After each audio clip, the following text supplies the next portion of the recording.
Hey everyone, welcome to Can't Afford to Record, the YouTube channel where we figure out the art of audio production together. I am a huge fan of the drummer feature that's in Logic Pro. The reason why I like it so much is because how it writes the drum parts. It is so intuitive.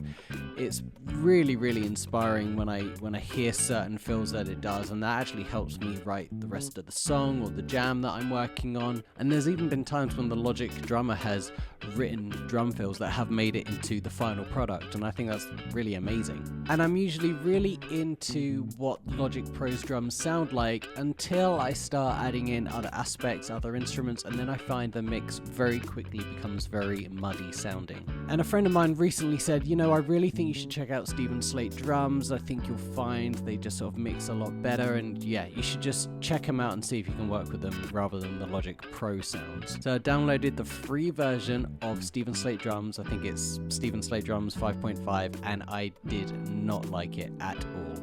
Mainly because it took me ages to figure out how to route the drums and actually how to make it work in Logic. I just found it so confusing. And that's because I've been so used to the Logic Pro drummer just doing all of the work for me. Just look, that's the sound I want, that's the fill I want, boom, it's there. And I think that is awesome because it allows the creativity to flow. When you're writing parts, you can just go from drummer to drummer or fill to fill, and it really works. When you've got to stop and figure out how to route the new drum instrument plug-in into your DAW, and it just, all the creativity and the vibe absolutely disappears.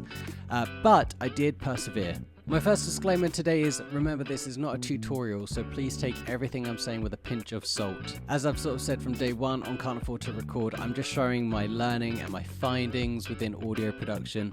I don't really ever want to make tutorials, or certainly not right now, because I don't really feel like I can teach anything because I'm trying to learn so much. So this is more of, if you like what I'm doing and you might want to try it, then absolutely go ahead, but I'm not saying this is what you should do. And also, if you're seeing me do something and you're like, geez, that guy is taking the long way around to execute that decision, then please leave a comment and let me know, because I definitely want to find easier and quicker ways. Let's listen to what this sounds like. So here we go. I'll go from here.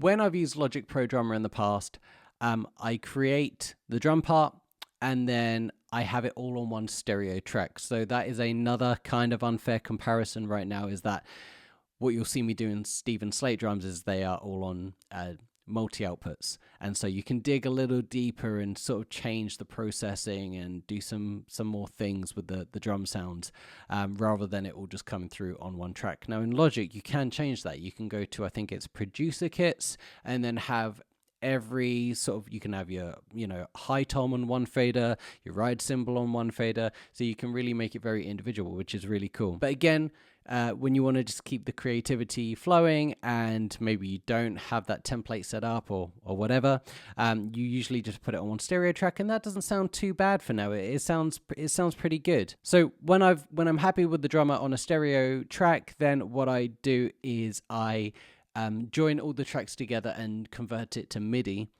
and then I'll go into the MIDI piano roll, and I'll just move some parts around, or maybe add a drum fill and just sort of, I don't know, customize it a little bit more. So I definitely do that. And then I usually start laying down the guitar parts. So this is the drummer, and I'll bring in the guitar, I'll bring in the bass, and I'll bring in the guitar, and let's just hear how it sounds.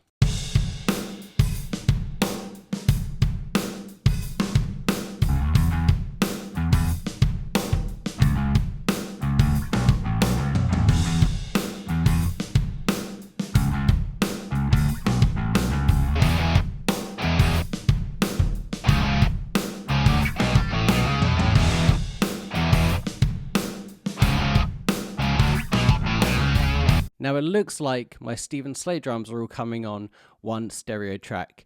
They're not, and I'm going to show you that, but let's just hear how these sound in comparison.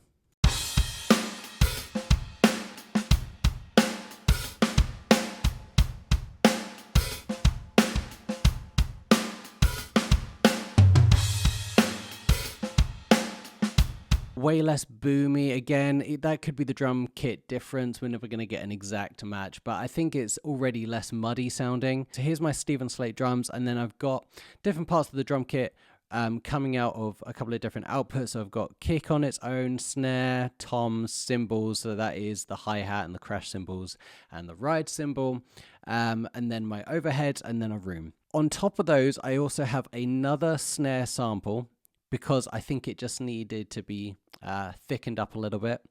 I've got a kick sample, and that actually is completely taking over, I think, the kick in.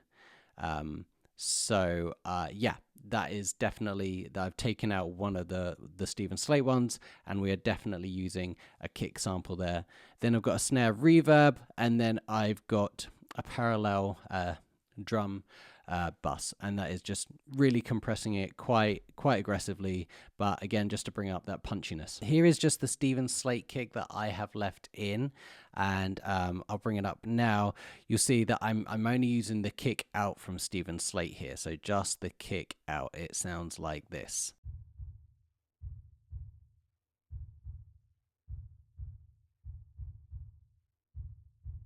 Let me add in the sample on top of it. So I kind of wanted the punchiness from the sample and then that sort of lowness from the original Stephen Slate sound. So this is the two together.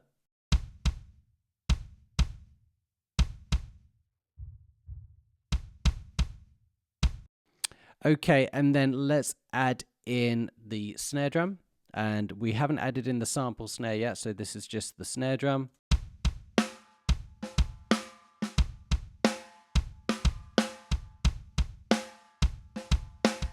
Really nice ring on it, but it needed fattening up a little bit, so then I added my own snare sample, and that sounds like this now.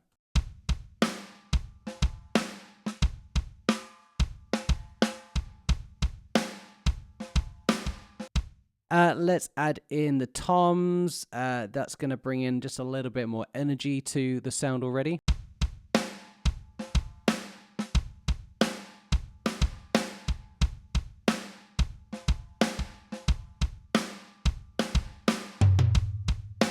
And obviously lets us hear the toms.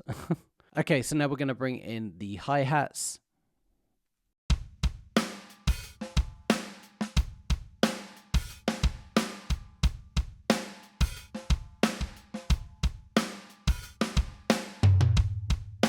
Great, now we're going to bring in the overheads, and this is going to be more the crashes and the rides and that sort of more lively sound.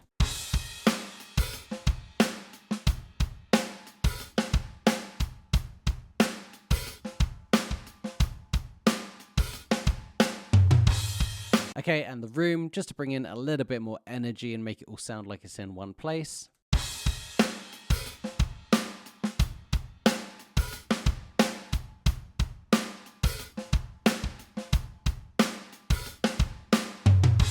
I wanted to get a much more livelier snare, so I put on a Snare Reverb. Now, I've been looking into other ways of doing this. Perhaps I should really be using something like an impulse response loader and having like a genuine room rather than just a reverb. So it's the Waves True Verb. I found a preset that I really liked. I can't actually remember what the preset is now, but I changed it a little bit and I called it Robby Stadium Snare. So there you go, just to sort of try and create a big stadium feel. And that now sounds like this.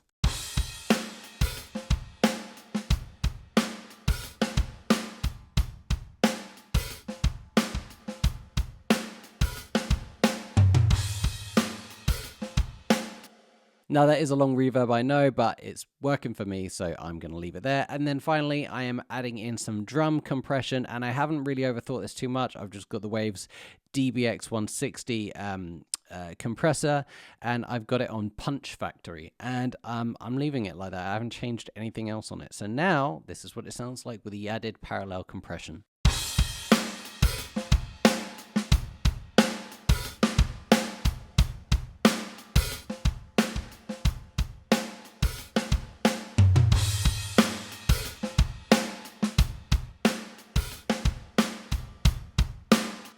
I think that sounds like a really good drum sound. Okay, so now I'm going to let all the drum tracks play together, and I'm also going to introduce what I have going on the processing, and I'll sort of bring those in one at a time. And hopefully at the end, yeah, you'll agree that this does sound like a better drum sound. So let's check it out.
So let me ask you, what MIDI drums do you use when you are creating music? I know there's obviously Slate Drums, Logic Pro like we looked at today, but I think there's also Get Good Drums. And I think there's a few others that I can't remember the names of right now, but if you use them, let me know, because maybe I should check those out too. If you like today's video, you might want to consider leaving me a thumbs up. It really helps out the channel. And hey, if you liked it more than that, then you might want to consider subscribing right here on Can't Afford to Record. But I think that's pretty much it from me. Thanks so much for watching. I'll see you soon.